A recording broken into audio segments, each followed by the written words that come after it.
안녕하세요. 대단히 반갑습니다. 그림난 자연형TV 이종수입니다. 이번 시간은 1137번째 시간으로 침탈 동화 정체성이라는 글을 읽어드리겠습니다. 침탈 동화 정체성 김영민. 너무 큰 코끼리를 삼켰다. 허신만선 일제의 조선 동화정책. 광복 50주년을 맞은 1995년 8월 15일 일제 식민지의 상징이었던 구 총독부 중앙홀의 첨탑이 대형 크레인에 들려 철거되고 있다. 식민지 체험한 집단 정체성에 대한 심각한 도전이다. 한국 역사에서도 마찬가지다.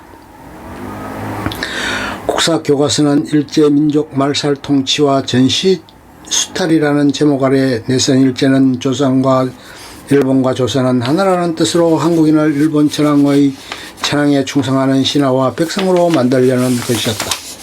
이를 위해 일제는 우리 전통과 문화를 말살하고 한국인을 일본인으로 동화시키려 민족 말살 정책을 실시하였다라고 쓰고 있다.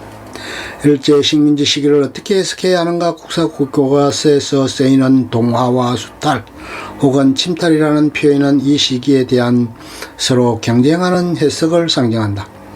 동화해야 하는 이웃나라를 착취하는 일과 동화하지 않아도 되는 먼 나라를 착취하는 일은 사뭇 다르다. 동화할 필요 없는 먼 나라야 물자를 강제로 수탈하고 떠나버리면 그만이다.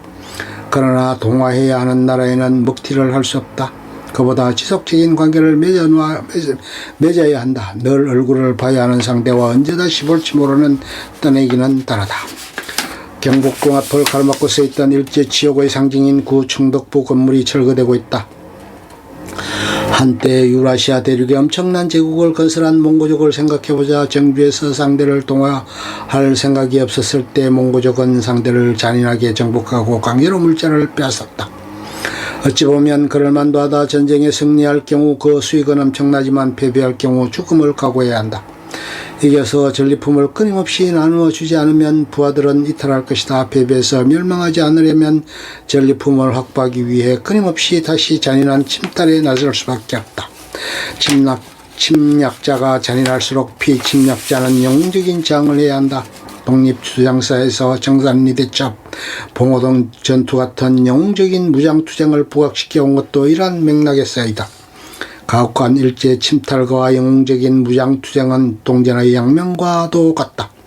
무장투쟁에 임하는 피식민지자는 목숨을 걸어야 하지만 잔인한 침략자도 마냥 편한 것만은 아니다. 거란족 출신 야율 초제가 몽고족을 설득했다. 뭐하러 피곤하게 매번 사람을 죽여가면서 물건을 빼앗나요? 세금을 거두세요. 세금이야말로 안전하고 확실한 착취 방법이에요. 세금처럼 합법화된 착취는 대개 무장투쟁을 촉발하지 않는다.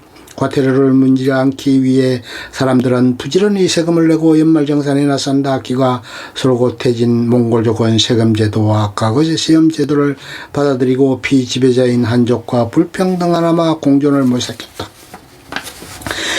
일제 강점기 항일 무장 독립투쟁의 대명사였던 청산리 전투 승리 후 만주 독립군 연합부대가 찍은 기념사진. 맨 앞에 앉은 사람이 김자진 장군이다. 이것이 어디 몽고족만의 사정이랴. 강제 수탈을 지속하는 건 제국주의 일본으로서도 피곤한 일이다. 3.1운동 과정에서 잘 드러났듯이 한국인은 억누른다고 얌전히 억눌려 있는 사람들이 아니다.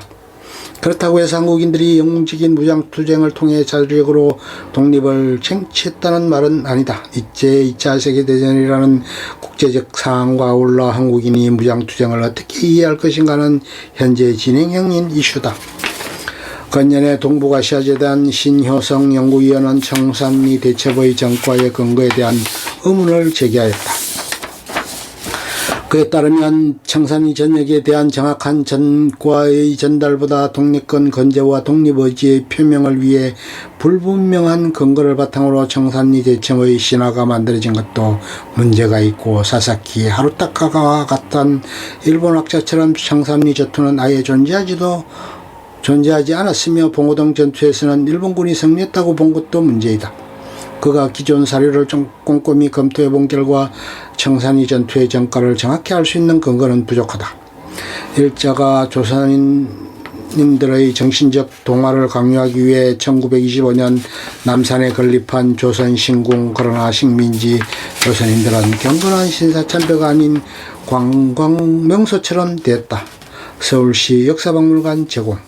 설령 조선 무장 독립 투쟁의 성과가 세간에 알려진 것처럼 대단한 것이 아니라 해도 당시 한국인들이 묵묵히 일제의 식민 지배를 받아들인 것은 아니다. 일제 식민지 시기에 잔인한 침략으로 점철되었다기보다는 상당 부분 연성 권력을 통한 동화 과정이었다고 전제했을 때 비로소 시야에 들어오는 재앙들이 있다. 식민지 정부는 그럼한 자세로 조선을 건대화하고 일본화하기 위해 신사를 만들고 박람회를 개최하고 도시계획을 수립하였다. 그러나 그것이 식민지주의자들의 희망사항이었을 뿐 천황을 숭배하는 조선신궁 앞에서 조선인들은 술판을 벌였고 제국주의를 찬양하기 위한 박람회에서 한국인 여성 가이드는 한 번에 50전을 받고 볼뽀뽀를 해주며 돈을 벌었다. 근대적 위생을 선전하기 위해 공중변소를 지어놓았더니 소변기에 올라가 대변을 본 한국인도 있었다. 환경미화를 위해 가로수를 심어놓았더니 뽑아 집으로 가져가 버린 한국인도 있었다. 쓰레기 좀 아무데나 버리지 말라고 쓰레기통을 무상으로 나눠 주었으나 끝내 쓰레기통을 쓰지 않는 한국인도 있었다. 근래 한국어로 번역된 토드 헬리의 서울 권력도시 원제는 서울 동화하기에는 일견 한심해 보이는 이러한 행동들을 꼼꼼히 복귀한 뒤 이런 행동들이야말로 한국인을 한국 시민으로 동화하려는 시도에 대한 미시적 저항일 수 있다고 주장한다. 그렇다면 일본 제국주의의 싸움은 찬바람 휘몰아치는 만주벌판에서만 벌어졌던 것은 아닌 셈이다. 전혀 영웅적으로 보이지 않던 이런 찌질한 비행이야말로 청산리 대첩이나 봉오동 전투 못지않게 일본 제국주의를 괴롭힌 독립운동이었는지도 모른다. 1915년 경복궁 정문을 조선인들이 거닐고 있다. 일제는 근대 산업화 발전을 홍보하기 위해 조선의 심장부였던 경복궁 정문 앞에서 조선물산 공진의 박람회를 개최했지만 조선인들은 전시된 물품에는 관심이 없었고 여흥을 즐기기 바빴다. 동화도 침략만큼이나 피곤한 일이다. 동화를 시도하면 동화를 당하는 쪽뿐 아니라 동화를 하는 쪽의 정체성에도 변화가 생긴다. 청나라 변경의 많은 민족을 병합하여 영토를 두 배로 불리는데 성공했지만 결과적으로 한층 더 복잡한 다민족 국가로 변모해야만 했다. 그로 인해 현대 중국 정부는 아직도 소수민족 문제로 골머리를 앓고 있다. 일본도 마찬가지다. 조선을 삼킨 일본이 조선을 삼키기 전 일본과 같을 수는 없다. 조선인과 같아진 일본인이 그전의 일본인과 같을 수는 없다. 내선일치를 시도하면 조선만 변화하는 것이 아니라 일본도 변화하는 것이다. 식민지 정부는 조선을 야만으로 규정하고 선전적인 일본 문화에 동화되기를 촉구하였지만 모든 일본인이 이러한 동화 정책에 환영한 것도 아니다. 일본 정부야 내선일치를 통해 조선을 보다 효과적으로 지배하고 싶었겠지만 조선 내 일본 거류민들의 상당수는 내선일치 정책을 달가워하지 않았다. 그들은 대개 조선인과 일본인의 차이를 강조해서 정치적 우위를 점하고 싶어 했다. 어린 왕자로 유명한 보아뱀 코끼리를 한 번에 삼킨 뱀은 코끼리를 소화하는데 온 힘을 다 쓰다 못해 코끼리를 삼킨 죄 때문에 죽을지도 모른다.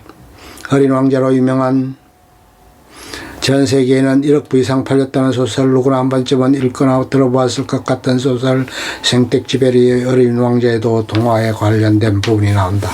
어린 왕자는 사막의 불식착한 비행사에게 틀에 박힌 어른들에 대한 불평을 토로한다.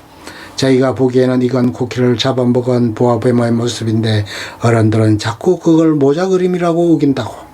그런데 어른들이 이 코끼리를 잡아먹은 보아뱀을 힐끗 보고 모자라고 오해하는 것도 무리는 아니다. 상대를 동화시키려고 상대를 잡아먹으면 일단 몸매가 망가진다. 코끼리를 잡아먹은 뱀이 어디 뱀의 꼬락선이겠는가. 지구상의 생물 중에서 가장 섹시한 몸매를 가졌다는 뱀조차 모자가 되어버리고 마는 것이다. 어린 왕자가 그 모습을 보고 코끼리를 잡아먹은 보아뱀이라고 이미 주장한 이상 계속 보아뱀이라고 말하는 것도 틀에 박힌 사고이다. 내가 보기에 그건 월요일에 출근하기 싫어서 이불을 뒤집어쓰고 이불 밖은 위험하다고 고함치는 직장인의 모습이다.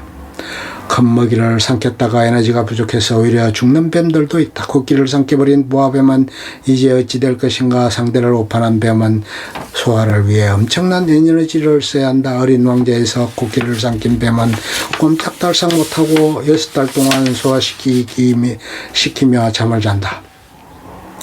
산의 경에는 동정호에 사는 파사라는 커다란 뱀이 코끼리를 삼키고 3년에 걸쳐 소화시키는 이야기가 나온다. 일본 제국주의는 조선을 삼킨 지 30년이 넘도록 동화를 시도했지만 실패하고 말았음을 이후 역사는 보여준다. 끝. 좋으면 좋아요, 구독, 알림 설정 눌러주세요. 감사합니다.